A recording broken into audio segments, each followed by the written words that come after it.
1996년 초여름 전라북도 군산시 계정면의 한 초등학교 운동장에는 아카시아 향이 가득했습니다. 24살의 김도연은 그 향기 속에서 처음으로 교단에 섰습니다. 아이들의 맑은 눈동자가 자신을 바라보는 순간 그녀는 알았습니다. 이것이 자신이 평생 꿈꿔온 자리라는 것을 말이지요. 선생님, 오늘 무슨 책 읽어주실 거예요? 쉬는 시간마다 아이들이 달려와 물었습니다. 도연은 무릎을 굽혀 아이들과 눈높이를 맞추며 대답했습니다. 그녀의 어머니가 늘 그렇게 했던 것처럼요. 존중은 높은 곳에서 내려다보는 것이 아니라 같은 높이에서 마주보는 것이라고 배웠습니다. 도연의 아버지는 성진탄광에서 20년을 일한 광부였습니다. 검게 그을린 얼굴에는 늘 온화한 미소가 있었고 석탄 가루가 베어든 손은 놀랍도록 부드러웠습니다. 그는 딸에게 단 한 가지를 반복해서 말했습니다. 도연아, 사람은 자기 자신을 존중해야 남도 존중받는단다. 내 안의 가치를 먼저 알아야 해. 그 말의 무게를 도연은 아직 완전히 이해하지 못했습니다. 하지만 그 말은 그녀의 가슴 깊은 곳에 새겨졌습니다. 마치 광부의 곡괭이가 단단한 안반에 새기는 흔적처럼요. 어머니는 달랐습니다. 말은 적었지만 행동으로 모든 것을 보여주었지요. 새벽마다 일어나 밭을 일구고 저녁이면 이웃집 할머니의 저녁 수발을 들었습니다. 도연이 대학 등록금을 걱정할 때 어머니는 조용히 미식리를 더 늘렸습니다. 불평 한마디 없이 말입니다. 엄마, 너무 무리하시는 거 아니에요? 괜찮아.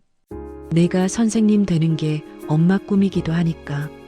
그렇게 도연은 전주교육대학을 졸업했고 기적처럼 고향 근처 초등학교에 발령받았습니다.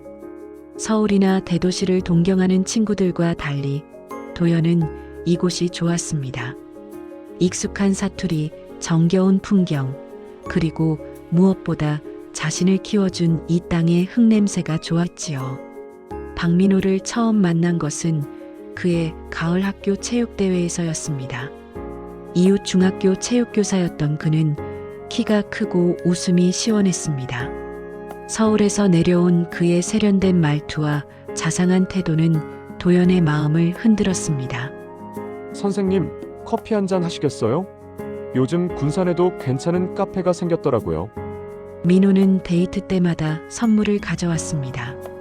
비싸지 않지만 정성이 담긴 책이나 액세서리였지요. 그는 도연의 이야기를 잘 들어주었고 그녀의 교육 철학에 공감했습니다. 아버지처럼 따뜻하고 어머니처럼 헌신적인 사람처럼 보였습니다. 당신과 결혼하면 매일 웃을 수 있을 것 같아요. 민호가 청혼했을 때 도연은 망설이지 않았습니다. 26의 그녀에게 그는 완벽한 선택처럼 보였으니까요. 결혼식은 소박했습니다. 군산 시내 작은 예식장에서 가족과 동료들만 모였지요. 도연은 흰 드레스를 입고 민호의 손을 잡으며 생각했습니다. 이제 모든 것이 시작이구나. 우리만의 가정, 우리만의 행복이.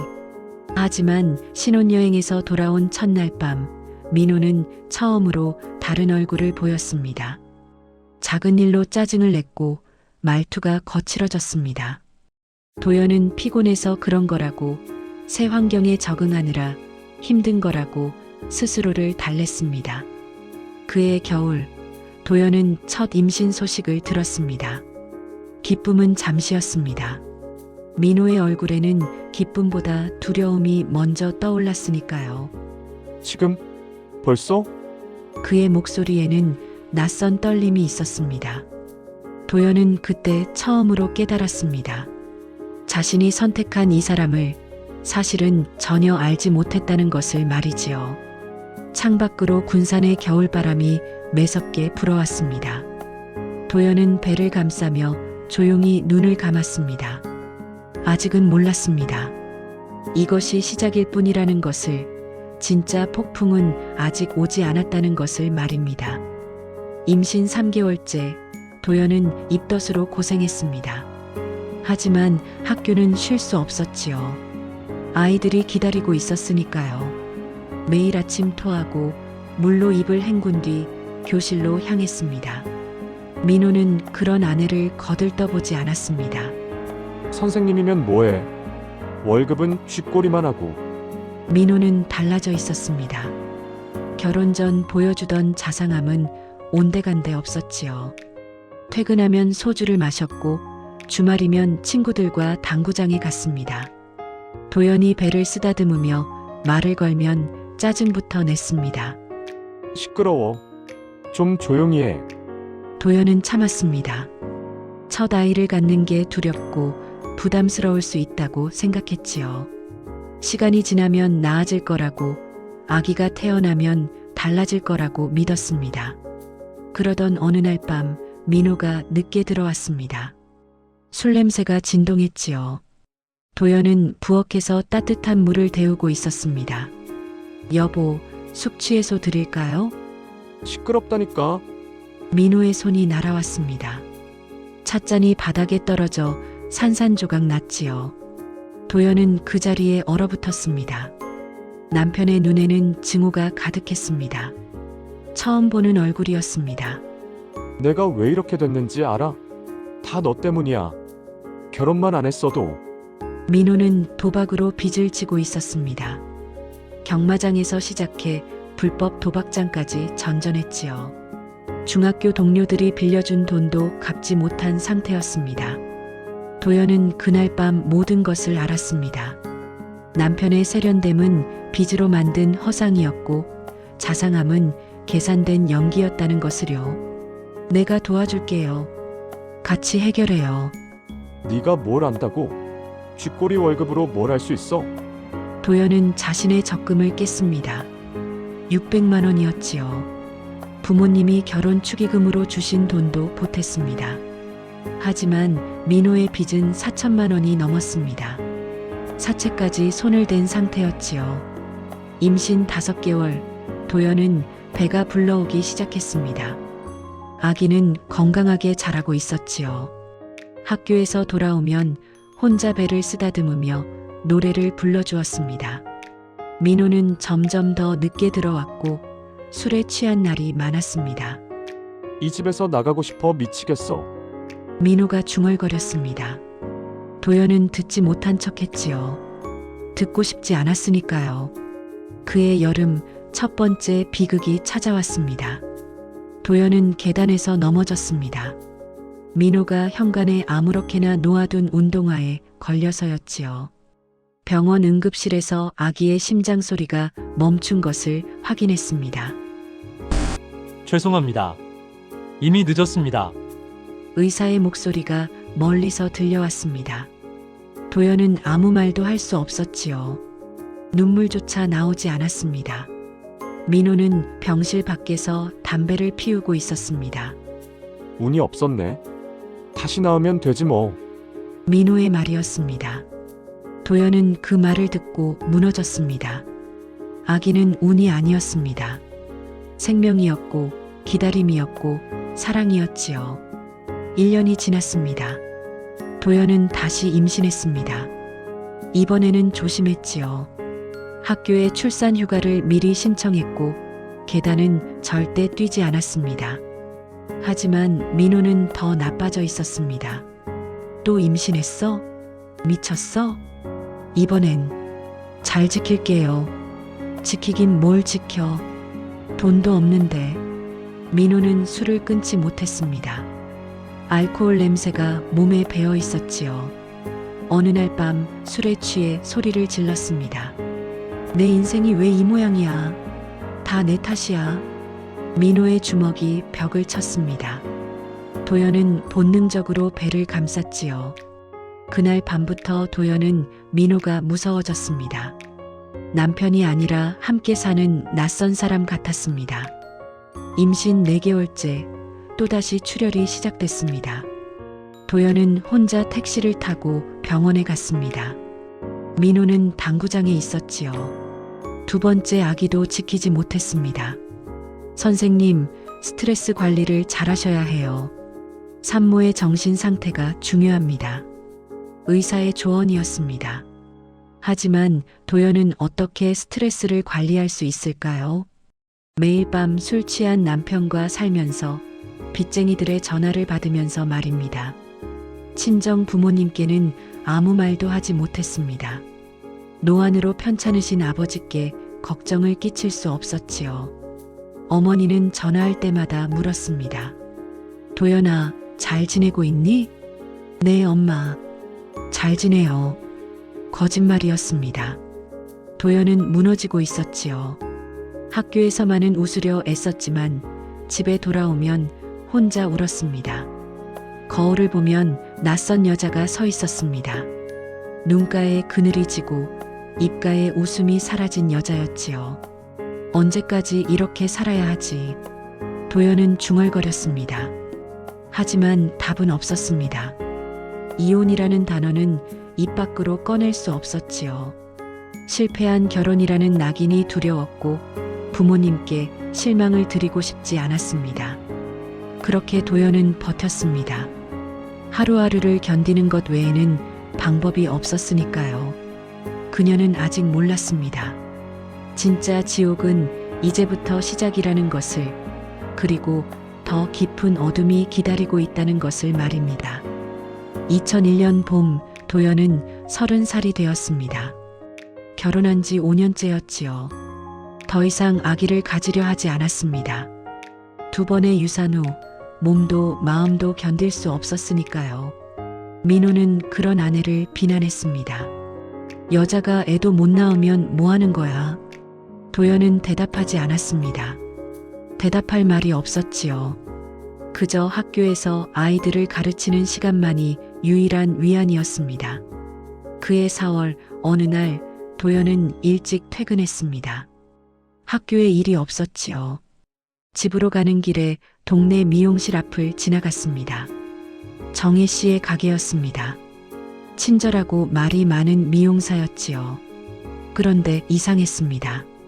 한낮인데 가게 문이 닫혀 있었습니다. 도연은 그냥 지나치려 했지요. 하지만 2층 창문에서 희미한 불빛이 보였습니다. 정희 씨는 미용실 위층에서 혼자 살고 있었습니다. 계단을 올라갔습니다. 문틈으로 남자 목소리가 들렸지요. 익숙한 목소리였습니다. 도연의 손이 떨렸습니다. 문고리를 돌렸습니다. 잠겨있지 않았지요. 민호와 정희 씨가 거실 소파에 있었습니다. 두 사람은 도연을 보고 얼어붙었지요. 아무 말도 나오지 않았습니다.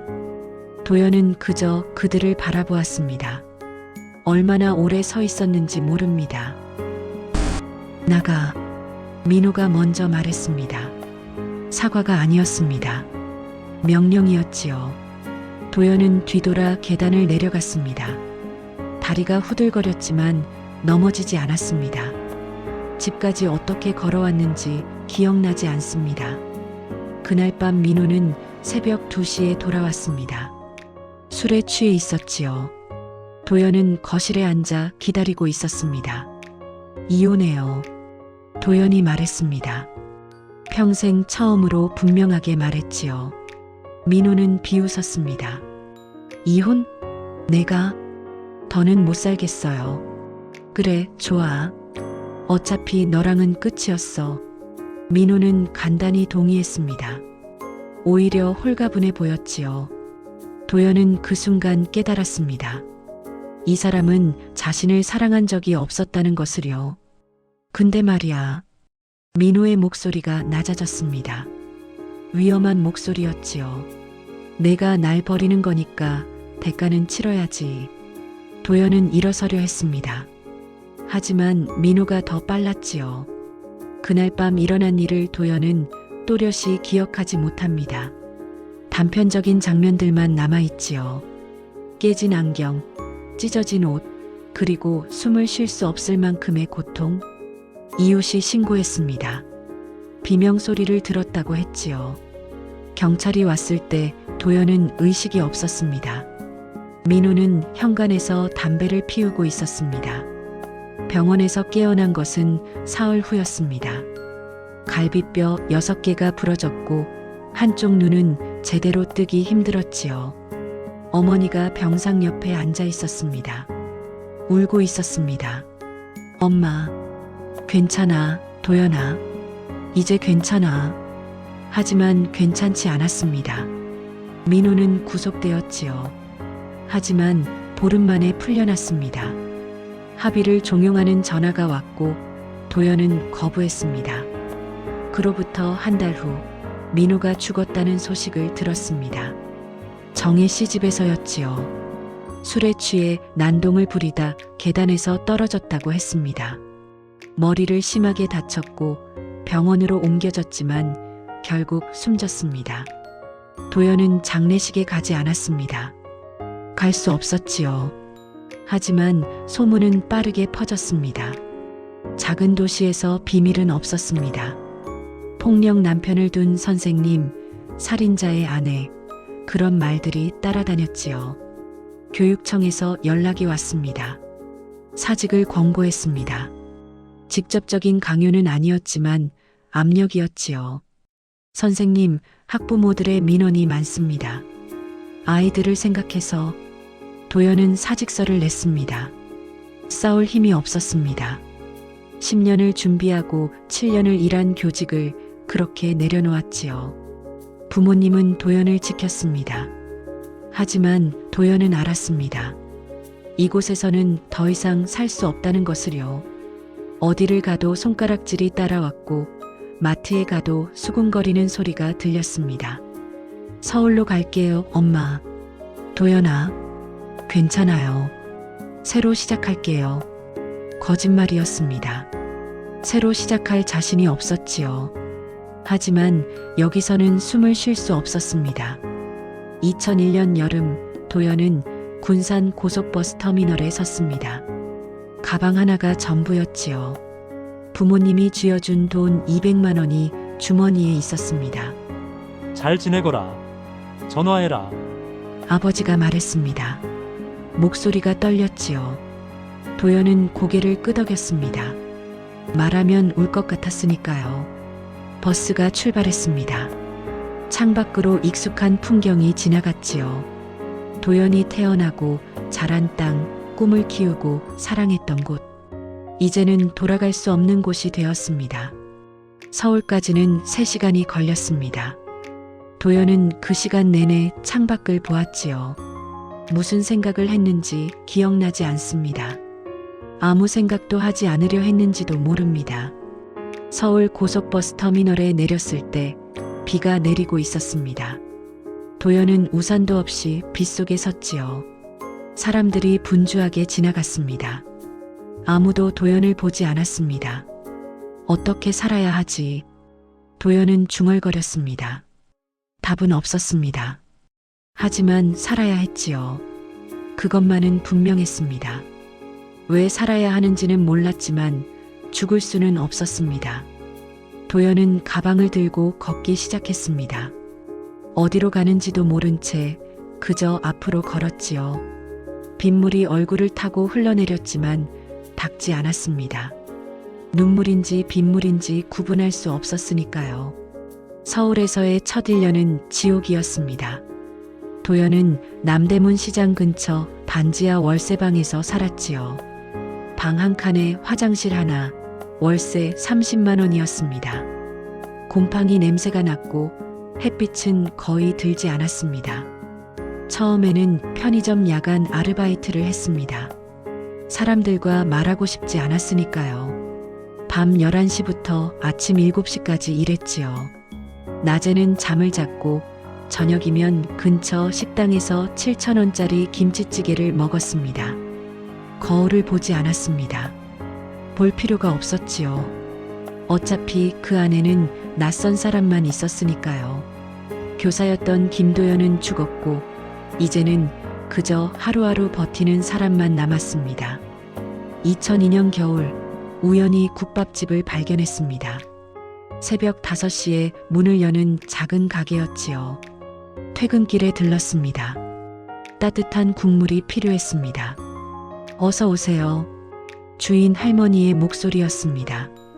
60대쯤 되어 보였지요. 허리는 굽었지만 눈빛은 또렷했습니다. 도연은 선지국밥을 주문했습니다. 국밥이 나왔습니다. 김이 모락모락 올라왔지요. 한 숟가락 떠먹는 순간 눈물이 났습니다. 이유를 알 수 없었습니다. 그저 눈물이 흘렀지요. 괜찮아? 할머니가 물었습니다. 도연은 고개를 끄덕였습니다. 거짓말이었지만요. 그날 이후 도연은 매일 그 국밥집에 갔습니다. 할머니는 말이 없었지요. 그저 국밥을 내주고 가끔 물을 더 따라주었습니다. 그것만으로도 충분했습니다. 한 달쯤 지났을 때 할머니가 말했습니다. 일손 필요하면 말해. 주방 보조 자리가 비었어. 제가 할 수 있을까요? 해봐야 알지. 도연은 편의점을 그만두고 국밥집에서 일하기 시작했습니다. 새벽 4시에 출근해서 오후 2시에 퇴근했지요. 양파를 썰고 설거지를 하고 바닥을 닦았습니다. 할머니 이름은 강정이었습니다. 젊은 시절 남편을 일찍 여의고 혼자 아들 둘을 키웠다고 했지요. 이제 아들들은 각자 가정을 꾸렸고 정희 씨는 혼자 가게를 지키고 있었습니다. 너 뭔가 있구나. 정희 씨가 어느 날 말했습니다. 도연은 대답하지 않았지요. 말 안 해도 돼. 다만 기억해. 살아남은 내가 강한 거야. 그 말이 도연의 가슴에 박혔습니다. 살아남은 것이 강함이라니. 도연은 그저 도망친 것뿐이라고 생각했는데 말이지요. 일하는 동안 도연은 조금씩 회복했습니다. 손을 움직이는 동안은 생각하지 않아도 됐으니까요. 양파를 썰고 국물을 끓이고 손님을 맞이했습니다. 단순한 일의 반복이 위안이 되었지요. 저녁에는 도서관에 갔습니다. 책을 읽기 시작했습니다. 교육학 서적, 아동심리학, 그리고 문학책들을요. 잃어버린 자신을 찾는 작업이었습니다. 2005년 도연은 작은 학원에서 강사 자리를 얻었습니다. 초등학생들을 가르치는 일이었지요. 정식 교사는 아니었지만 아이들과 함께 있을 수 있었습니다. 선생님, 이거 어떻게 풀어요? 아이들이 물었습니다. 도연은 무릎을 굽혀 눈높이를 맞추며 설명했지요. 옛날처럼요. 그 순간 도연은 느꼈습니다. 자신이 완전히 죽지는 않았다는 것을요. 시간이 흘렀습니다. 도연은 35이 되고 40이 되었습니다. 학원에서는 실력을 인정받았고 작은 아파트로 이사했지요. 정희 씨의 국밥집은 여전히 일주일에 2번씩 들렀습니다. 잘 지내는구나. 다행이야. 정희 씨가 말했습니다. 도연은 고개를 끄덕였습니다. 잘 지낸다고 할 수 있을까요? 그저 견디고 있을 뿐이었습니다. 2013년 가을, 도연이 42살이 되던 해였습니다. 휴대폰으로 낯선 번호에서 전화가 왔지요. 도연 씨, 여자 목소리였습니다. 어디서 들어본 것 같았지요. 저 민호 누나예요. 기억하세요? 도연의 손이 떨렸습니다. 민호. 12년 만에 듣는 이름이었지요. 무슨 일이세요? 죄송해요. 연락할까 말까 고민 많이 했어요. 근데 아이 때문에요. 아이요? 민호와 정혜 씨 사이에 아들이 있어요. 한결이라고. 지금 11살이에요. 도연은 숨이 막혔습니다. 아이가 있다니. 자신이 유산했던 그 아이들 대신 다른 여자가 낳은 아이가 있다니요. 정희 씨가 작년에 교통사고로 돌아가셨어요. 한결이는 지금 고아원에 있고요. 제가 데려가고 싶지만 형편이 안 돼요. 누나의 목소리가 떨렸습니다. 도연 씨가 마지막이에요. 연고자 중에 연락 닿는 사람이. 부탁이에요. 한 번만이라도 만나봐 주세요. 전화가 끊어졌습니다. 도연은 한참을 그 자리에 서 있었지요. 가슴이 무너지는 것 같았습니다. 분노인지 슬픔인지 알 수 없었습니다. 사흘 동안 잠을 이루지 못했습니다. 한결이라는 아이, 민호의 아들, 자신을 배신한 남자와 다른 여자 사이의 아이. 왜 자신이 그 아이를 만나야 할까요? 하지만 밤마다 떠오르는 생각이 있었습니다. 아이에게는 죄가 없다. 그리고 이 아이도 나처럼 버려진 존재구나. 정혜 씨에게 물었습니다. 누군가를 용서하지 못하면서도 그 사람과 관련된 일을 해야 할 때가 있나요? 용서는 나중 문제야. 지금 내가 할 수 있는 일이 뭔지가 먼저지. 정혜 씨의 대답이었습니다. 간단 명료했지요. 도연은 고아원 주소를 받았습니다. 서울 외곽의 작은 시설이었지요. 토요일 오후 도연은 그곳으로 향했습니다. 고아원 문 앞에 섰습니다. 낡은 철문이었지요. 안쪽에서 아이들 웃음소리가 들렸습니다. 도연의 손이 문고리에 닿았지만 열리지 않았습니다. 내가 이 아이를 데려갈 수 있을까? 두려웠습니다. 자신도 제대로 추스르지 못한 삶인데 아이를 키울 수 있을까요? 게다가 민호의 아들을요. 하지만 내가 하지 않으면 누가 하나? 책임감이었습니다. 의무였지요. 사랑이 아니었습니다. 아직은요. 도연은 깊게 숨을 들이쉬었습니다. 그리고 문고리를 잡아당겼지요. 문이 열리면서 햇빛이 쏟아져 들어왔습니다. 도연은 그 빛 속으로 걸어 들어갔습니다. 어떤 아이를 만나게 될지, 어떤 삶이 기다리고 있을지 알 수 없었습니다. 하지만 한 가지는 확실했습니다. 이것은 도망이 아니라 선택이라는 것을요. 한결이는 말이 없는 아이였습니다. 11살 소녀는 도연을 보고도 눈을 마주치지 않았지요. 고아원 선생님이 말했습니다. 착한 아이예요. 그런데 마음의 문을 잘 안 열어요. 도연은 알았습니다. 이 아이도 버려졌다는 것을요. 엄마도 아빠도 없는 아이. 자신처럼 상처받은 존재였습니다. 한결아, 나는 김도연이야. 너를 데려가고 싶어? 한결이는 고개를 들지 않았습니다. 한참 후에야 작게 물었지요. 왜요? 나도 잘 모르겠어. 그냥 내가 필요한 것 같아서. 정직한 대답이었습니다. 한결이는 처음으로 도연을 바라보았습니다. 민호를 닮은 눈이었지요. 하지만 더 맑았습니다. 입양 절차는 6개월이 걸렸습니다. 그동안 도연은 매주 고아원을 방문했지요. 한결이와 산책을 하고 책을 읽어주었습니다. 아이는 조금씩 마음을 열었습니다. 2014년 봄 한결이가 도연의 집으로 왔습니다. 작은 투룸 아파트였지요. 한결이는 자신의 방을 보며 물었습니다. 진짜 여기서 살아도 돼요? 응, 이제 내 방이야. 한결이는 울었습니다. 12살 소년이 소리 없이 울었지요. 도연은 그 작은 어깨를 안아주었습니다. 말없이요. 처음 1년은 쉽지 않았습니다. 한결이는 악몽을 꾸었고 밤에 자주 깼습니다. 도연은 옆에 앉아 등을 토닥였지요. 자신도 여전히 악몽을 꾸고 있었지만요. 엄마 나 버리지 않을 거지? 한결이가 어느 날 물었습니다. 처음으로 엄마라고 불렀지요. 안 버려. 절대로. 도연은 약속했습니다. 지킬 수 있는 약속이었습니다. 2016년 도연은 학원을 그만두고 대안학교 교사가 되었습니다. 정규 교원은 아니었지만 다시 교단에 섰지요. 한결이는 중학생이 되었고 성적은 좋지 않았지만 그림을 잘 그렸습니다. 엄마 나중에 건물 설계하는 사람 되고 싶어. 건축가? 응. 사람들이 행복하게 사는 집을 만들고 싶어.